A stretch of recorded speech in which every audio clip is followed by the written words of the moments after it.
Hey everybody, welcome back to Terran Studios. My name is Ken, and we are going to fix this Joy-Con. So now, if you haven't heard, the Joy-Cons suffer from Joy-Con drift, which basically means that without doing anything to the Joy-Con, it will move left. Now, I actually did this video twice, but it didn't work out. So when I was starting this, I had no idea how to fix it. I just kind of did it. Now I kind of have a groove going.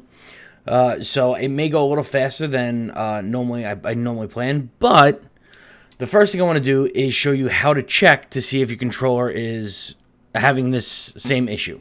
Now, you'll feel it right away, but if you want to check before opening this up, you just go to, nope, that's the wrong screen. Go to Settings. Then you want to go down to Controllers and Sensors. Nope, okay, please stop. Please stop. Please, no, please. Oh boy. Oh boy. Oh boy. Okay. Oh, come on now. Come on now. Well, if it's doing this, chances are you have a problem. Calibrated control sticks. Woohoo, we got there. Okay, so once you go to calibrated control sticks, you click in on the thumbstick of the Joy-Con you think is having the problem. So you click on here. Now this will bring up a reticle. And now it depends how bad your Joy-Con is. This one is bad, but not as bad as the ones I fixed in the past. So some of them were already all the way to the left without me touching it. Now you'll see when you move the Joy-Con, it goes with the circle. So this one, you see there's a delay, and now without touching it, it's all the way to the left. This is how you know that your Joy-Con has Joy-Con drift. We have about 7 or 8 Joy-Cons in this house, and out of those, 5 of them had Joy-Con drift. So I'm going to go through how to fix it in this video right now. Okay, so we're back, and the first thing you need is you need to buy one of these kits. It usually comes with a couple screwdrivers, comes with, let me move the camera a little bit. Move the camera just a little bit, so you can see what's going on here. Okay, so it'll come with a couple screwdrivers, come with a couple of these plastic things. These are to pry open the plastic without breaking anything. May come with these, you're not going to need those. And it comes with Joy-Con analog sticks. So the first thing we're going to do is we're going to open this puppy up. Now, this is a very crucial point. If you've never had to open up an electronic before, you'll tell right away with the screws. Let's see if I can focus in on that a little bit. Will this focus? Focus. Oh, it does. Look at that. So this is a plastic coating or plastic screw. You can tell by the feel and a little bit by the look. So because of that, these break super easy. You're going to strip it super easy, so you want to be very careful when you're taking them off. So we're just going to go through all 4 of them, and I'll be back once we're done. I also recommend having something white or silver or a color that pops so you can put the screws on so you don't lose them. All right, so now that we have all 4 off, I believe the next step would be to just pop it off. Okay, so let's make sure we're in focus. Make sure you can see everything. You want to try and get it in between the plastics. There we go. Now remember, this is all plastic, so you want to do it nice and easy, but put a little strength in it so you can pop it off. Okay, so now this is my biggest concern when it comes to fixing Joy-Cons. You'll see here, and I'll see if I can maybe zoom in a little. Zoom. Okay, I'll stop right there, because you can clearly see a ribbon cable. These break fairly easily, so you just want to. Oh, I'm zooming back in. Oh, hold on, we're going back out. Okay, there you go. So you just want to be mindful of that and try not to break them. So the first thing you do is you need to take this battery off. Now, it may give you some resistance because it is glued on. These ones don't have too much glue on them. So if you literally just take your plastic doodad, put it in there, and then lift up, it should pop right out. Bear in mind that this is connected. So what I'm going to do is I'm just going to leave it aside like this. No need to disconnect it, at least until this point. Now you're going to have 5 more screws. You have one here, here, and here. Again, remember, it does take patience, and you don't want to strip anything, so go nice and slow and try and be as gentle as possible. But not only that, it does help to have a magnetic screwdriver. This way, when you're bringing them out, it goes right onto the screwdriver. You don't lose a screw. You don't need a magnetic screwdriver per se. They do sell these little magnetized thingamabobs. And you put the screwdriver in there, and it'll magnetize the metal. So you can go either way, but I do recommend having a screwdriver magnetized just for these tiny screws so you don't lose any. Okay, now that all the screws are out, we're going to take this piece off. So I'm going to lift it gently, and now this should just come off. It might not, though. It looks like it's staying. All the other ones came off.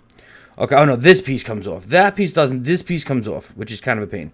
Okay, so now this is where we get into the meat and potatoes. We get more light in here. Hold, please. There we go. Got some light in here. Whoop, whoop, whoop. All right, so now we have a bunch of ribbon cables. Can you stop, please? Stop shaking. Okay, we have a bunch of ribbon cables we actually need to take off before we can switch out the analog stick. So we have this one and this one. No, wait, not that one. That one you can leave. This one and this one. So for this one, you'll see it's kind of hard to tell, but you'll see this. See this gray tab right here? That tab has to come up. Now, you can use one of these. I still don't feel safe, so what I like to do, you're not going to be able to see it, which is unfortunate. But I just like to use my nail and just kind of pop it up. And now it's popped up, and now you should be able to just pull it right apart. There you go. Now, again, these are ribbon cables, so you want to be gentle, because if you break the ribbon cable, control won't work. But I will say that with all the ribbon cables that I've dealt with in the past, these are actually stronger than I thought. Let's put it that way. So now you do the same thing here, but this one has a black tab. Oh, nope. Oh, come on. There you go. This one has this little black tab right here. So you want to pop that one up. Okay, so now that once that one's popped up, just want to kind of peel this off. Another thing you can do, which I think I'm going to do, is I'm going to wait until I unscrew this, because this part right here, this is the analog stick. So I'm going to unscrew that now, and then once I unscrew it, I can just pull it right off. So that's what I'm going to do now. Oh, so before I unscrew it, I should show you where the screws are. So for the analog stick, excuse me, ribbon cable, please stop. For the analog stick, there's a screw here and a screw here. You take both of those out, and this will pop right out once you get it out of there. Okay, so now once the analog stick, those two screws are out, you should just be able to put your finger underneath the analog stick and kind of apply pressure, and it should start popping out. Which it does. Just be careful. I'll show you once I'm done peeling it off, because I don't want... Okay, good. This little gray washer, I'm assuming it's some kind of washer, that kind of comes up sometimes, so you want to be careful. All right, so now, making sure the ribbon cable, this is open. Always make sure of that, because if you think this is open and it's actually not, and you're tugging, it could rip the ribbon cable. So now this is our old Joy-Con analog stick. I don't actually know what goes bad with these, because they seem perfectly fine to me. But I did it twice. It does fix it. So now all we're going to do is take our new, pretty analog stick. We're going to put it in the same place that one was. Okay, so unfortunately my camera died in the middle of this video, so it comes back in a minute or so, but I want to explain what we did, because when we come back, the analog stick is basically partly in. So all we did was took this ribbon cable that was attached to the analog stick, and we placed it inside here. We put it in a little bit, and then we locked it down. Now you kind of have to go back and forth with the ribbon cable to push it in, but just get it in very slightly and then lock this down. And then after that is when we put this screw in and then this screw in. Okay, now with the analog stick in, we're going to do the same thing we did with the other ribbon cable. We're just going to set it in. Set it in. Oh, I had it. Okay, you just want to set it in. This part can be a little challenging. Okay, so once you have this ribbon cable in, which can be a huge pain, make sure that if this came off, chances are it did, you put this back the way it goes. That would be, let's zoom out so you can see what I'm doing here. Nope, that's in. You want to put this back in the way it came. Now, I did find this takes a little adjustment, a little adjusting, because sometimes you'll put it together and it won't feel right. So you may have to take the control back apart just to fix this little trigger here. But now that that's all done, you want to put this piece back on the way it was. Make sure everything's sitting correctly. There you go. Perfect. And now you gotta do screw that in. So let's do that now. Okay. So now, once all the screws are put in, that's 1, 2, 3, 4, and 5, all that's left to do is put the battery back where it goes, flip this case around, and screw it back in place. Okay. Once that's done, just make sure all the buttons feel okay, which they do. Now it's time to test it and see if it works. Let's go find out. Okay, now we're back here with the fixed Joy-Con. There we go. I'll try and keep it in frame here. Okay, so we're going to go back to controllers. Nope, not controllers. Sorry. Sorry, everyone. Sorry. System settings. We're going to go to controls and sensors. And then we're going to go back to calibrate control sticks. Now I'm going to push down on this. And now we should have no problem with this Joy-Con. All fixed. It's it's pretty intimidating to look at the inside of the Joy-Con with all the ribbon cables and the screws that you could strip. But honestly, it's a piece of cake, and it'll fix your Joy-Con.